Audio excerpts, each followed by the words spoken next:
والسلام عليك يا سيدي يا نبي الله وعلى آلك وأصحابك يا سيدي يا نور الله. الصلاة والسلام عليك يا سيدي يا جد الحسن والحسين وعلى آلك وأصحابك يا سيدي يا مولانا والفقرين. اللہ کے فضل سے گزشتہ درس قرآن میں سورہ آل عمران کی 160 آیات بینات اللہ کے فضل سے مکمل ہوئی تھی. آیت نمبر 161 162 163 اور 164 چار آیات بینات تلاوت کرنے کا شرف حاصل کیا ہے. دعا ہے کہ اللہ رب العالمین مجھے آپ بیان کرنے کی توفیق عطا فرمائے اور ہم سب کو عمل کرنے کی توفیق عطا فرمائے. گزشتہ کچھ جو ہمارے دروس قرآن ہوئے اس میں آپ نے غزوہ احد کے بارے میں، اس سے پہلے غزوہ بدر کے بارے میں آپ نے کچھ گزارشات سماعت کی تھی. یہ آیت کریمہ 161 نمبر جو ہے اس کے بارے میں علامہ قاضی ثناء اللہ قانی مدنی بڑے مفسر ہیں، تفسیر مظہری انہوں نے لکھی ہے. انہوں نے اس کے شان نزول میں یہ آیت کیوں نازل ہوئی ہے، یعنی سادہ سا شان نزول کا مطلب آپ کو بتاؤں. شان نزول کیا ہوتا ہے بھئی، اس کا بیک گراؤنڈ کیا ہے، یہ آیت کس موقع پر نازل ہوئی، کیوں نازل ہوئی. فرماتے ہیں اس کے بارے میں دو روایات مطلب کی ہیں. ایک روایت یہ ہے کہ غزوہ بدر کے موقع پر نازل ہوئی اور ایک یہ ہے کہ غزوہ احد کے موقع پر نازل ہوئی. کچھ لوگوں نے یہ سوچ لیا کہ ایک کمبل تھا داری دار، کچھ لوگوں نے یہ گمان کیا کہ وہ پتہ نہیں کدھر گیا ہے، ہو سکتا ہے کہ نبی کریم صلی اللہ تعالیٰ علیہ وسلم نے خود رکھ لیا ہو. اور ایک روایت کے مطابق یہ آیت غزوہ احد کے ان لوگوں کے لیے نازل ہوئی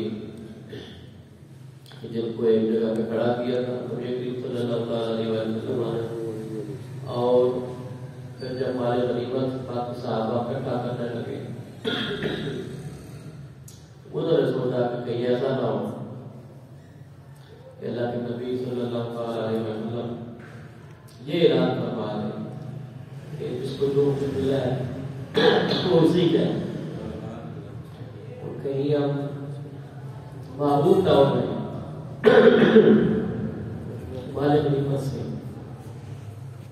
یعنی کہ ایسا نہ ہو کہ ہمیں کچھ بھی نہ ملے اور ہم محروم ہو جائیں. اس محرومی سے بچنے کے لیے انہوں نے وہ جگہ چھوڑ دی اور وہ بھی مال اکٹھا کرنے میں مصروف ہو گئے، جس طرح دوسرے صحابہ مال غنیمت جمع کرنے.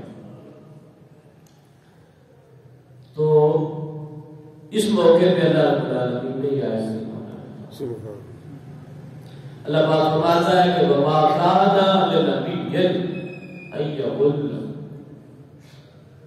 کسی بھی نبی کی اور بالخصوص ہر نبی کی یہ شان ہے کہ کوئی بھی نبی امانت میں خیانت نہیں کرتا. وہ نبی ہی نہیں ہے، وہ نبی ہی نہیں ہے کہ جو امانت میں خیانت کرے. کیونکہ نبی تو آیا ہی اس لیے تھا کہ لوگوں کو خیانت سے روکے، بھی خیانت نہیں کرتے. تو اگر نبی خیانت کرے گا، نہیں سمجھے یہ بات بڑی فقیر ہے. یہ اگر نبی یہ خیانت کرے گا تو نبی نہ ہوا. اللہ پاک نے اس آیت میں یہ کہا وَمَا كَانَ لِنَبِيٍّ أَن يَغُلَّ، کسی بھی نبی کی یہ شان ہی نہیں ہے کہ وہ خیانت کرے. سبحان اللہ. اور ایک دوسرے خیانت یہی ہوتی ہے نا بھئی، آپ کسی اور کا خود رکھ لیجیے، اور خیانت بعض بات سریعام کی ہو جاتی ہے اور بعض بات چھپ چھپا کی ہو جاتی ہے. تو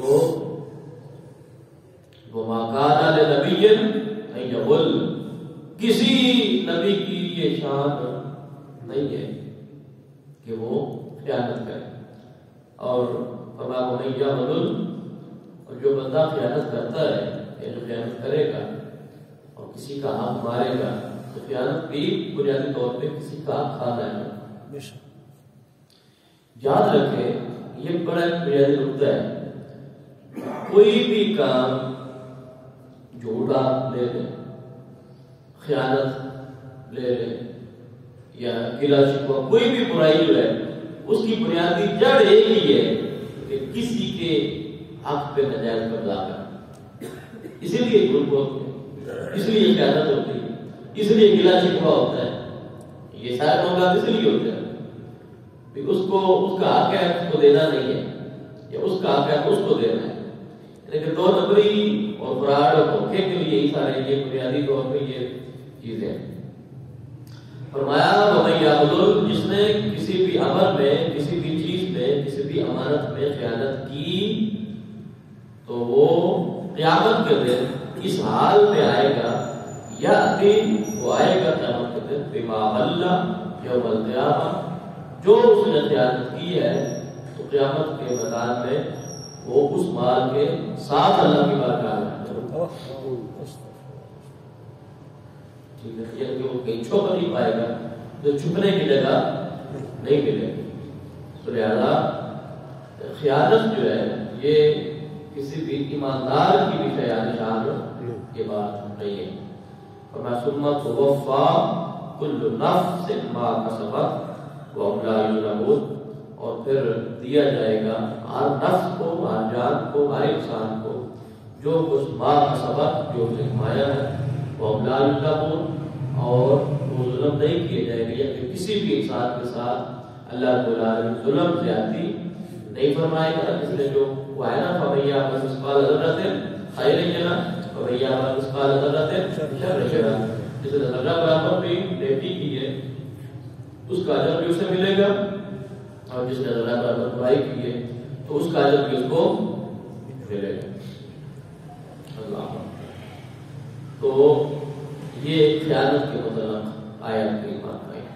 فرمایا آگے کہ افمن اتبع رضوان اللہ، کیا وہ ایسا بندہ کہ جو ہر وقت اللہ کی رضا تلاش کرنے میں لگا رہتا ہے.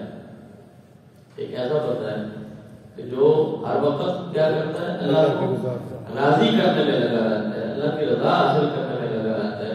ان کے خرچ کرتا ہے تو اللہ کی رضا کے لیے، عمل کرتا ہے تو اللہ کی رضا کے لیے، کسی کو دیتا ہے تو اللہ کی